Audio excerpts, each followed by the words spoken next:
అండి, చిన్న కాకరకాయలు ఫ్రై చేసుకుందాం. ముందుగా కాకరకాయలు శుభ్రంగా కట్టుకుందాం. కాకరకాయలని ఇలా 2 చీలికలు చేసుకుని ముద్రగా ఉన్న గింజలు తీసేసుకుందాము. అయిపోయినాయండి. మన కాకరకాయ ఇలా కట్ చేసి పెట్టుకుందాము. ఇంకా ప్రాసెస్లోకి వెళ్ళిపోదాం. స్టవ్ ఆన్ చేసుకుందామండి. స్టవ్ ఆన్ చేసుకుని ప్యాన్ పెట్టుకుందాం. ప్యాన్ హీట్ అయింది కదండి. ఇప్పుడు ఆయిల్ వేసుకుందాం. కొంచెం ఆయిల్ ఎక్కువగానే పడుతుందండి, సరిపోతుంది ఆయిల్ హీట్ అయింది కదా. ఇప్పుడు కాకరకాయ వేసుకుందాం. కట్ చేసి పెట్టుకున్న కాకరకాయ వేగుతుంది కదండి. ఈలోగా మనం కాకరకాయకి కారం కావాల్సింది రెడీ చేసి పెట్టుకుందాం. కొంచెం వెల్లుల్లి, కొంచెం పసుపు, 1 స్పూన్ జీలకర్ర, కారం సరిపడా కారం.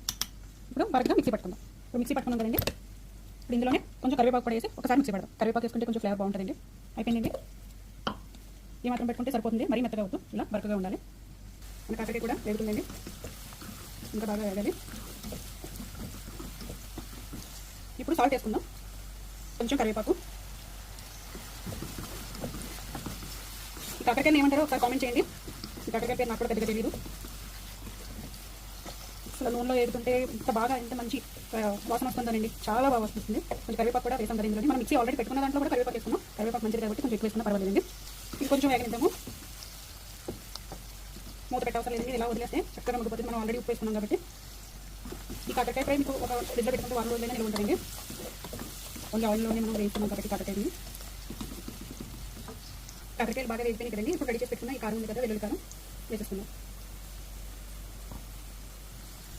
వెల్లుల్లి కారం వేసుకుని బాగా కలుపుకుందామండి. ఒక 2 నిమిషాలు బాగా వేగనిద్దాం ఆయిల్లోని కాకరకాయని.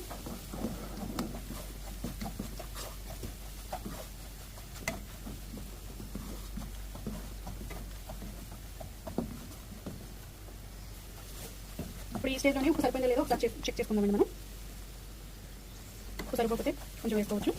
అంతేనండి, అయిపోయింది మన చిన్న కాకరకాయ కారం, వెల్లుల్లి కారం. స్టవ్ ఆఫ్ చేసేసుకుందాం.